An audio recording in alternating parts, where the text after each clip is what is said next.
Hello and welcome back to the Surfer's Library, proudly presented by Hillsborough Surf Club.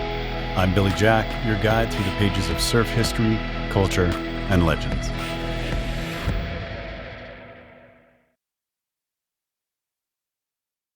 Thanks again for joining us.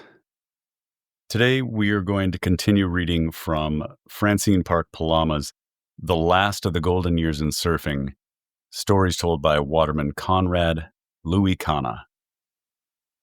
I hope you enjoy.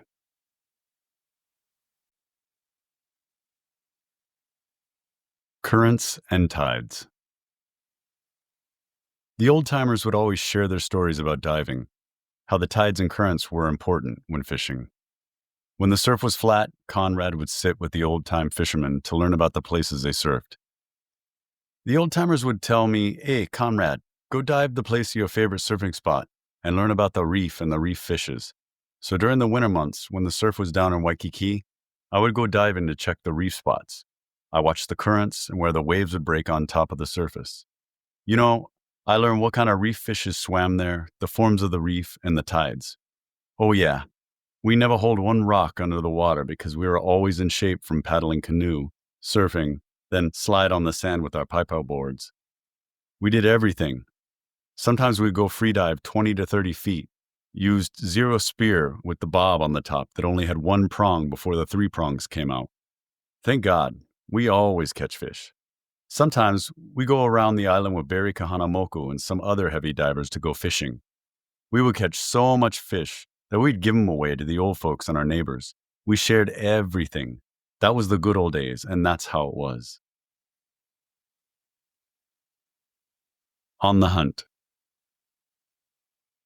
In Hawaii, fishing was a way of life for many locals, whether you used a bamboo pole and sat on a chair at the Alawai Canal, went trolling on a boat, or diving. Fishing was their favorite sport because they would fish for food. They would go fishing at Kumu Cove or Alan Davis Place at Makapu. When the gang arrived, they would get suited up with their surf shorts, goggles, and spears. That was it. Me and the boys, Chico, Clifford, Willie, and Gino, got ready to go to Alan Davis. Diving for fish was our way of life, and we was lucky to catch plenty of reef fishes for take home and eat, except this one uhu. As we came up to shore, the boys talked about this one fish that keeps getting away from them. "What? Let me go catch him," I said. So when I dived back into the water and I started looking around, and there, swimming near the reef, was this blue uhu. He would look at me and then swim away. I went up for air and went back down. This time, he didn't see me go around the reef. He swam on the other side of the reef, and when he saw me, he blinked his eyes and opened wide. Surprise, he was our din-din, remembered Conrad. Surfing Makaha. From Waikiki to Makaha, the Waikiki Beach Boys planned on competing in the contest. They would visit Rana's home out at Mount Lahilahi, so they could surf early at Makaha. When they came in, they stayed at Rona's and partied all night. There were few houses, hardly any lights, but lots of bushes. During the week, they traveled to Makaha, where they met Bud Brown, who would be taking movies and pictures of Buzzy Trent, Walt Hoffman, and the other guys from California. When Makaha rolled in with big waves, Woody Brown, a skinny guy, would be body surfing with his little tube. He loved those big waves. One day I was surfing heavy Makaha and didn't want to go back to Waikiki, so I told my friends to go and I'll catch a ride, recalled Conrad. I asked Woody Brown if he'd give me a ride back to Waikiki, and he said yes, but I had to spend the night at Makaha. We'll leave tomorrow because they wanted to check out the waves in the morning. That night, I stayed up with Woody and Henry Lum at Henry's old shack in Makaha, where get plenty bushes. They were talking about designing surfboards and think about this and that, less drag on the back of the board. They were talking about designing surfboards for big wave riders. Get about 4 or 5 boards on the floor, and in their way of talking about designing new boards. So, get one line that comes from the 2 hauls in the back of the cat and join together, so the energy becomes the rooster tail. The power of the water pushes the board so fast that it becomes one line. The front end of the nose was heavy and pushes down on the wave, and you go flying. That was the talk all night. They were designing boards for big wave surf like Steamer Lane, Bluebird, and First Breaks. Makaha International Surfing Championships. In 1954, the first surfing competition was held at Makaha on the west side of Oahu. With surfer and restaurant supplier John Lind and Waikiki Surf Club at the helm, the first senior men's event was canceled because there were no waves. Instead, the paddling event was held. Known as the Unofficial Surfing Championships, the event brought attendees from Hawaii and Southern California. By 1965, the competition, held sometime in November or December, would go on to receive more than 500 contestants. In March 1956, Conrad Louis Canha joined the Waikiki Surf Club. That year, he entered the competition in Makaha with a skeg on his board. His way of cutting the wave in half was a game changer, and he would go on to win the 1956 Makaha International Surfing Championship. Known for his hot dog zigzag surfing style, Conrad wowed the crowd. Today, surfing historians honor Conrad as the father and founder of hot dog style surfing. With his weight on the tail block, Conrad was getting tube rides and performing cutbacks like no other surfer. Years later, this would become a popular standard for tube riding. Back in the day, when we get one ride from Waikiki to Makaha, we pack our boards in water. Back then, no had water, so we take our own. One day, we cut our ride and go on the old road. No more highways like today. When you get to Waipahu, only get sugarcane fields, lots of cane fields and only dim lights from the houses. We were passing Kamokila and only saw white water. I said, "Hey, slow down, Boogie. This is the biggest day of surf we're going to see today." When we get to Makaha, there were few guys surfing, but lots of them on the beach watching.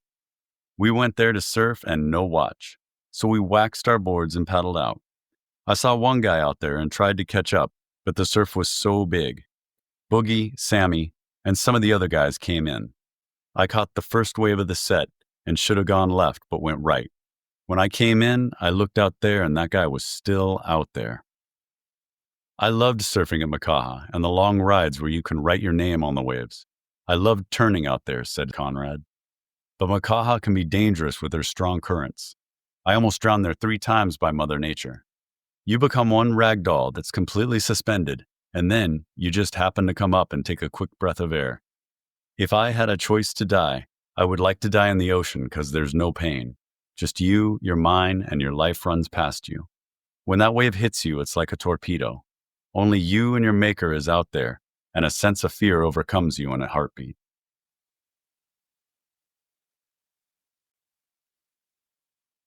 Lima, Peru. World Surfing Championship. After winning the 1956 Makaha International Surfing Championship, Conrad was invited to the World Surfing Competition in Lima, Peru. Duke Hanamoku, the Waikiki Surf Club, and contest organizers raised the funds for Conrad to travel to Peru and enter the competition. They also invited Miss Ethel Kukea, Betty Heldrick, Anne Lamont, and Rabbit Kakai. When we got down there, all of our boards didn't arrive yet. At Club Waikiki, they provided boards for us, but when I tried it out, I came back in because the board was too big for me. Rabbit was out there doing a few tricks on their surfboard. They thought he was the champion. This was a private club, and members came to spend time eating and drinking. When our boards came in, we all went out to surf, and so did Betty and the Lamonts.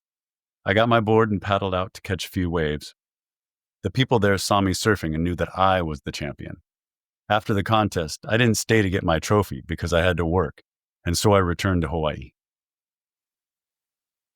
Sailing to California on the Kirawan. Solo Nahinu had just taken the Nam Sang back to California. While he was there, a friend of Solo's said he was bringing a yacht back from Hawaii and asked if he was interested in going. They took a plane back to Hawaii and met with Cranston Paschal, owner of the Kirawan. The yacht had just won the Labor Day race from Maui to Honolulu. Solo asked Conrad if he wanted to go with him to take the yacht back to Newport. With little hesitation, Conrad found himself on board the Kirawan. While passing Makapu, the yacht lost its engine power and was using only the sail. The captain tried fixing it but failed, and so they turned around and headed back to Oahu. Just as fate would have it, the engine started up and once again the Kirawan was headed to California. We sailed for 22 days. There's no bus stops on the ocean, and the yacht was small, congested, and that's your whole world. You're on the job training, and you better learn fast. During the day, when the water was calm, the guys would jump in the water. We made sure we had one long line so that they could hang on. There were whales and dolphins that would come and play by the boat. Lots of fishes hung around the boat. The only civilization you can see is one airplane in the sky. Everybody took turns at the helm, dropped the sails, pulled up the sails, and tied the ropes. Solo, one young haole guy, and me stood the night watch. On calm nights, there would be more than 1,000,000 stars in the sky. Other times, we would go through storms.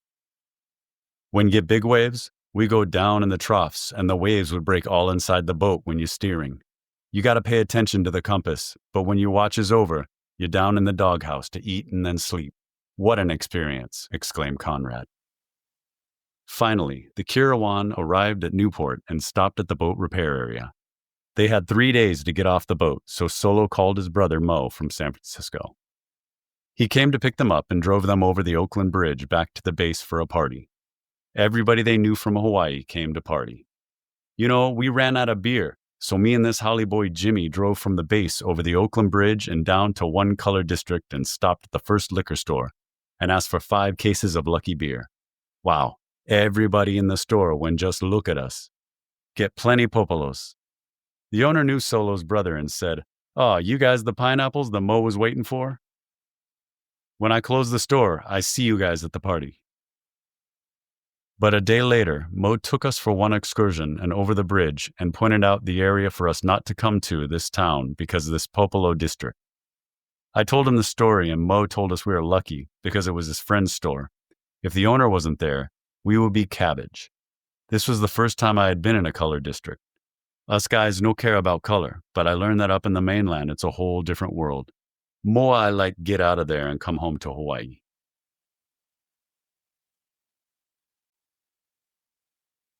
Conrad continued surfing. With a skeg on the balsa board, Conrad found himself placing a redwood roof shingle on his balsa board with fiberglass. This would release the pressure from the wave and board. Later, he acquired one of the balsa boards and studied the design and placement of the skeg. Soon, he would be designing his own board and trying it out. Designing and working a redwood board was very different from planing foam boards. I shaped my own boards, but Sparky, my neighbor, was my hands when we shaped my boards. Just Sparky and me in the Inner Island surf shop. I used roofing material made out of redwood, from fat to skinny, and my skeg would hang over the end of the board. Here, you in full control of the board. There's no air bubbles in the back of my skeg, and there's no drag on my board. The tail looked like a catamaran. You get one line in the back from the skeg, clean underneath the board. So in order to turn my board, I stepped back with my weight on my foot and had to be at the end of the board. With the skeg placed forward, it would create a bubble in the back and you can spin out. It's a drag. So I designed my own way of style in surfing. This is how Sparky and I designed my boards so that I can cut the wave in half. There's no drag and I can turn on a dime and get 9 cents change. That air bubble could make you spin out on a critical wave. That's how I designed my board, but a lot of people couldn't understand how I was able to do my turns at Ala Moana Bowls. Closeout at the bowl. During the summers, the south swell could get up to 30 feet or more. From Diamond Head, Castles, Publix, Kuna, Queens, Canoes, Populars, and over to Bowls, you could see whitewater over the horizon.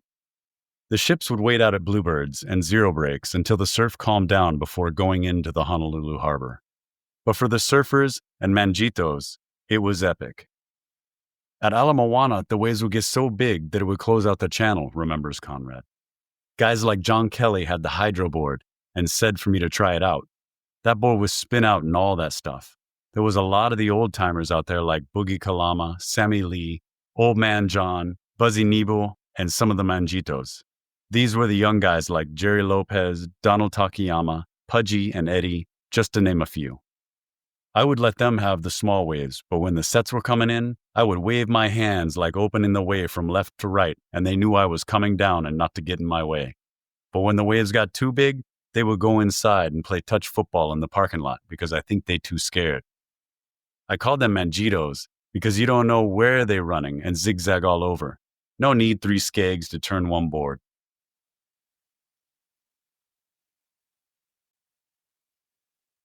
In the room with Mother Nature. It was a pole day and the surf was big. There were just a few of us out there. Lots of white water, so you gotta paddle out or you get creamed because there's a lot of reef out there. Finally, I was able to sit out the set and wait for the next one, and it came about 15 feet. When I turned and started paddling, I felt this push and stood up and turned quickly from the top of the wave. Dropping in, I heard the roar of the wave and the loud water noises behind me. But then I was deep in the tube and it was so quiet. I was airborne. I stepped back to the tail block to bring my board back down and stepped forward. I shot through that wave like a cannon from the bowl to Magic Island. Then I was catching the same wave in the channel until I passed the 3 rocks. What a great feeling and high riding that one wave. It felt like being in the bedroom with Mother Nature herself. I'm never gonna forget that day, that wave experience. None that I have ever felt before, said Conrad. Sandy Beach in the 60s. Located on the southeastern shore of Oahu, Sandy Beach is known for its excellent bodyboarding and body surfing. Home to many surfers, it is located between Hanauma Bay, a nature preserve park, and Makapu Point. During high surf, there are strong rip currents. In the 1960s, as they do today, many surfers took their boards to the water to get that one perfect wave. We heard the surf was breaking at Sandy's, and so we drove out there, and sure enough, it was wrapping around from Makapu Pass, Allen Davis, down the coast, said Conrad. It was breaking around 15 to 20 feet high, right over the crane that was in the water. The guys were constructing the infrastructure for Kalama Valley. I paddled out and saw a few of my friends and some haoles from California. Before Greg Knoll came down with his group, Walt Hoffman, Buzzy Trent, Pat Curran, Diffenderfer, and all the old-time surfers came from the mainland. That day the current was moving towards Hanauma Bay. Greg Knoll and I were out there. A huge set was coming in, caught a wave, and got our butts kicked in. We lost our boards that ended up at Cocoa Head Rifle Range in a dead spot. We couldn't paddle back to Sandy's, and so we went around to Portlock, and boy, it was like a lake. We got picked up and wasn't taken back to Sandy's. Canoes, competition, and aloha. In Polynesia, the canoe was part of everyday life to those who lived in the coastal villages. They were the ocean vehicles of the time that were the quickest and fastest way of traveling up and down the coast. The Hawaiian canoe was renowned for its craftsmanship and design based on the Hawaiians' knowledge of the ocean. During the early years, there were sailing competitions, board surfing, and swimming. Since then, long-distance competition grew in popularity, especially the Molokai Oahu canoe race. We all paddled together, me, Dutchie, Moki, Nappy, Randy, Jeffrey, Steamboat, Old Man Blue and Small Blue, Reuben, and Old Man Kimo. Before we can go to Molokai, we had to take a physical, said Conrad. So for our first Molokai canoe race, me, Randy, Chun, and Nappy Napoleon went to the Waikiki Health Center in Kapahulu Avenue to get our checkup. We flew to Molokai and went down Hale'olono Harbor, where everybody would get their canoes. The Malia, our koa canoe, never show up at the harbor. By sunset, everybody had finished rigging their canoes. Around 5 p.m., our canoe, the Malia, came on our escort boat and not on one barge. Lucky it rained the night before and get one small punawai where we put the Malia. Everybody was shining lights for us so we can rig our canoe in the night. All the canoe members was watching us. That night, we even dyed our canvas red. That's Dacron. Nobody had used Dacron before. It's the kind of material used for sails. But I tell you, paddling the canoe is nothing. But the training, now that's brutal. We paddled for the Waikiki Surf Club and won. We won plenty races and medals. Prior to World War II, inter-island canoe racing was moved to the Honolulu Harbor, where the Hanaunau crew won many events. After the war, the canoe racing moved from the harbor to Waikiki, where Outrigger, Waikiki Surf Club, and other clubs raced from time to time. The paddlers continue training in the Alawai Canal today. Oh man, I used to like coming up the Alawai Canal at sunset, said Conrad. It was so quiet, and you can hear only one voice from all 6 of us. Yep, then you change up. Then when you change up 14, then again. Yep, I was in the number 5 seat, and when we came into the Alawai Canal from paddling in the open sea, the canoe was flying. When we passed under the Macaulay Bridge just before sunset, the light catched the guys and the sweat on their back. You can see all their muscle and definition. Training was everything when paddling. Schedule, timing, showing up on time, and making no excuses. Well, I love surfing and paddling, laughs Conrad. Had won Molokai Oahu race with 2 first place and 1 second place with Waikiki Surf Club. And so I thought I was a big deal. The surf was pumping out at bowls and I knew it was a pole day. So I didn't show up at practice for canoe paddling. They went and kicked me off the boat and couldn't paddle Molokai that year. Oh well, shit happens, but I still went canoe training.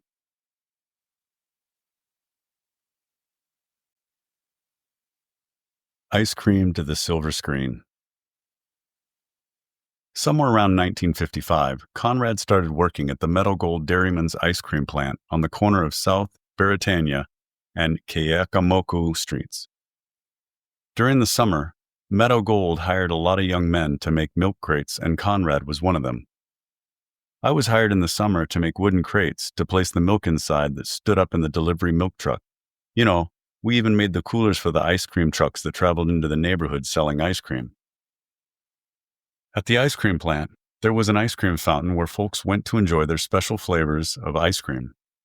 While working there, Conrad had access to all the ice cream creations. While the makers were experimenting with new flavors, Conrad and the night crew were sampling them as they came offline. We were the painting crew who came to work at night when no one was around.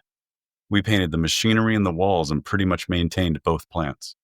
The milk plant on Sheridan Street and the ice cream plant.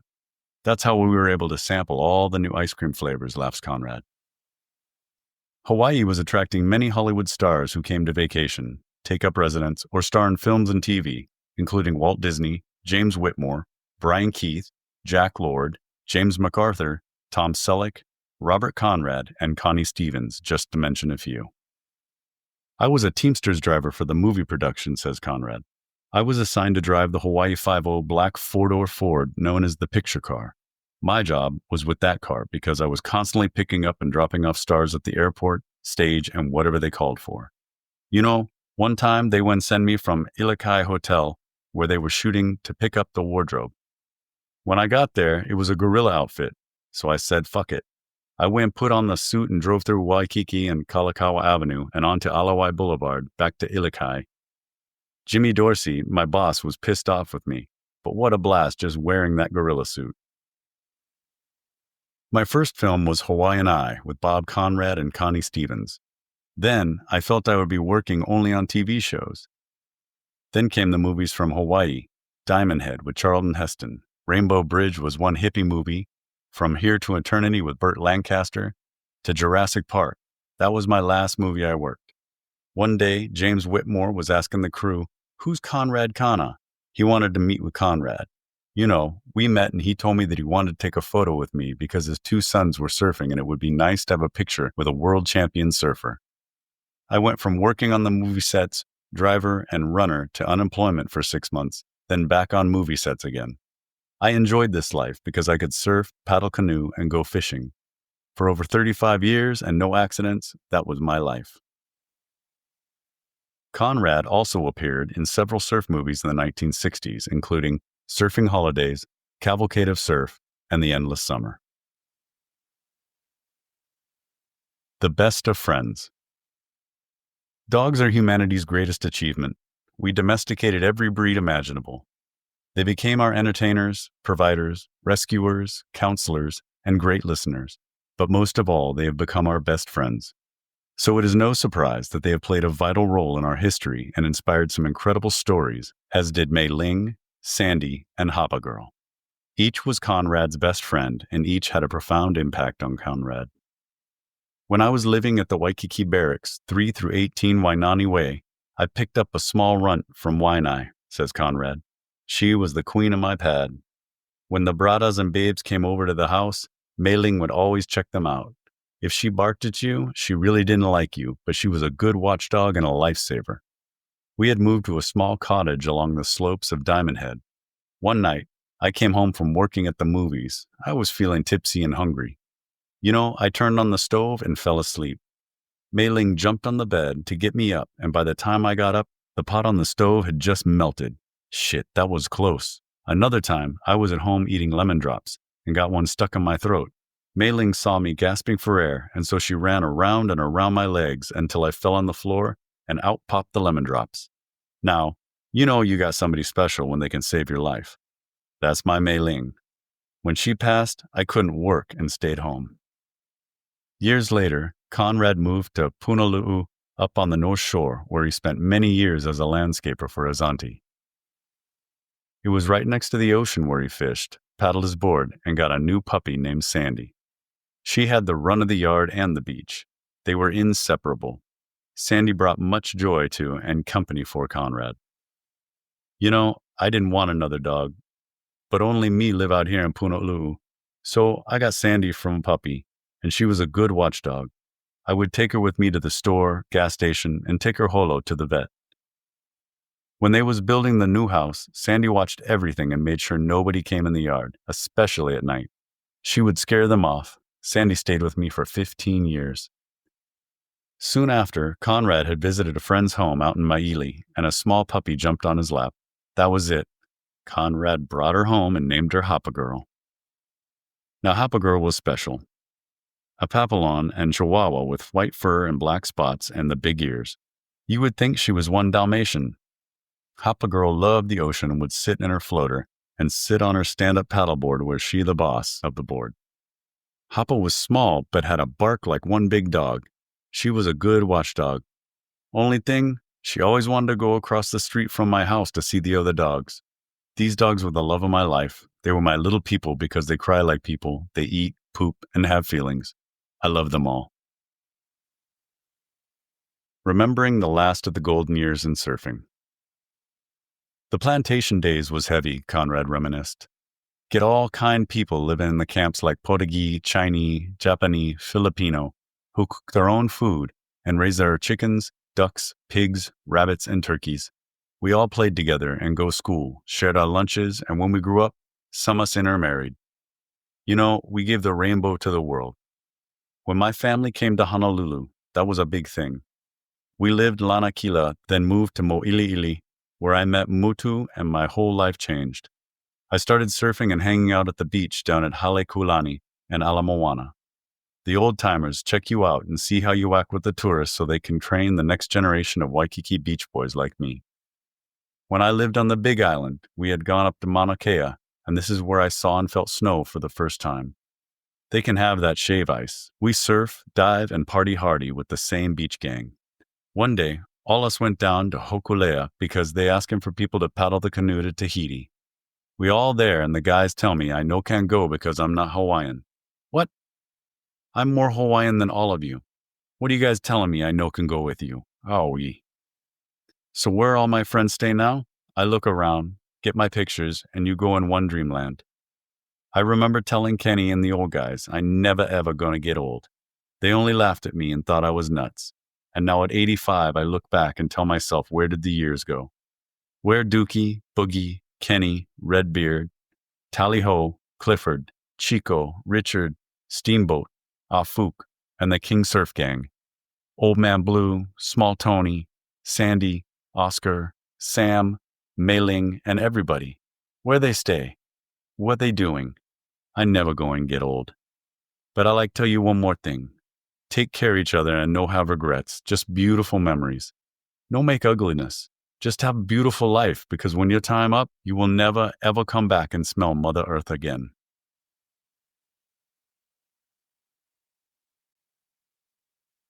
About the author. The author, Dr. Francine Park Palama, was born and raised in Kapahulu, a 10-minute walk from Waikiki. An avid surfer since she was 10 years old, she has surfed with Hawaii's finest.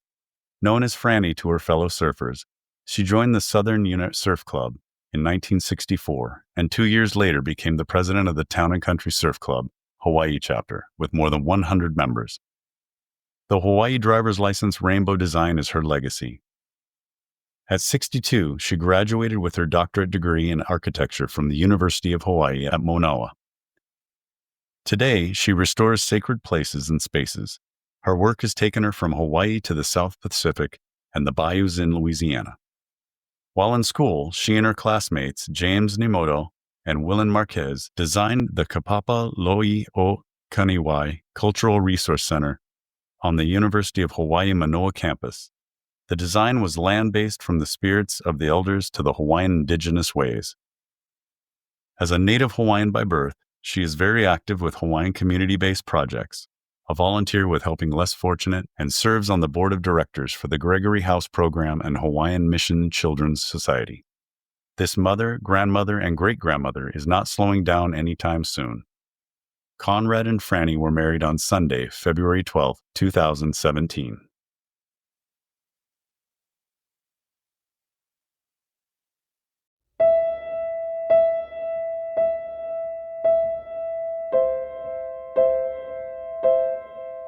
Well, thank you once again for joining us. I hope you liked that story. Until next time, keep your toes on the nose, your bottom turns tight, and your stoke high. I'll see you in the lineup.